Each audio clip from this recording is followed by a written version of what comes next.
మంచిది కాదు. చివరికి ప్రత్యామ్నాయ రాజకీయం అన్నటువంటి పవన్ కళ్యాణ్ చంద్రబాబు కంటే విపరీతంగా రెచ్చిపోతాడు. జగన్ ఫేస్ చూస్తే తట్టుకోలేడు.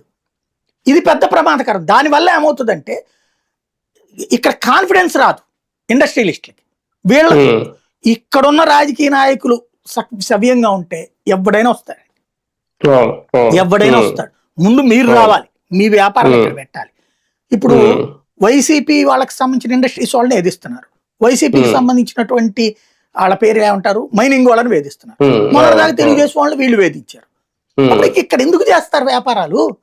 అందుకేనా అంటే వ్యాపారులు కానీ పారిశ్రామికవేత్తలు కానీ రావడానికైనా ఈ ఫార్ములా అమరావతిని రాజధానిగా ఉంచుతూ మిగిలిన ప్రాంతాలని ఎకనామిక్ కారిడార్లుగా మారుస్తాను అంటున్నారు చంద్రబాబు. అంటే అక్కడ ఎకనామిక్ పరంగా వాటిని డెవలప్ చేస్తే ఆటోమేటిక్ గా అమరావతి 29 గ్రామాల రాజధాని డెవలప్ అవుతుంది. ఆ మాట నమ్మేవాళ్ళు ఎవరండి? బేసిక్ గా ఎకనామిక్ కారిడారు హైదరాబాద్ లో ఉన్నప్పుడు చెప్పలేదేంటి? విశాఖ ఎకనామిక్ కారిడార్, తిరుపతి నేను చేస్తాను. అవి ఆల్రెడీ కారిడార్లే.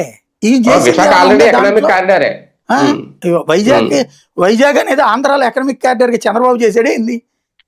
ఏనాడో జరిగింది కదా. ఆయన హైదరాబాద్ మీద కూర్చున్న రోజునే విశాఖపట్నం డెవలప్మెంట్ జరిగిపోయింది ఆంధ్రాలో.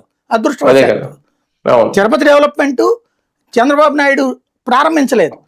చంద్రబాబు నాయుడు ప్రారంభిస్తానన్నారు, వదిలేశాడు. రాజశేఖర రెడ్డి వచ్చాక అక్కడ భారీగా పెరిగింది. ఎందుకని? రాజశేఖర రెడ్డిని చూసి కర్ణాటకను తమిళనాడులో వీళ్ళకున్న నెట్వర్క్ బ్యాచీలు వచ్చి అక్కడ ఇండస్ట్రీస్ పెట్టుకున్నారు కాబట్టి, మ్యానుఫ్యాక్చరింగ్ సెక్టర్ పెట్టారు కాబట్టి దాన్ని చంద్రబాబు తర్వాత బాగా ప్రమోట్ చేశారు. ఏది సెల్ ఫోన్ కంపెనీలను తీసుకురావడం కానీ వీటిట్లో. అట్లాగా ఎక్కడికక్కడ గ్రోతే. కాకపోతే వెరీ సింపుల్, నేను ఇప్పటికీ ఎప్పటికీ చెప్తున్నా, ఏ ప్రాంతానికి ఆ ప్రాంతం అభివృద్ధి రొటీన్ అబ్బా. ఎవడు కాదు అన్నాడు. ఇప్పుడు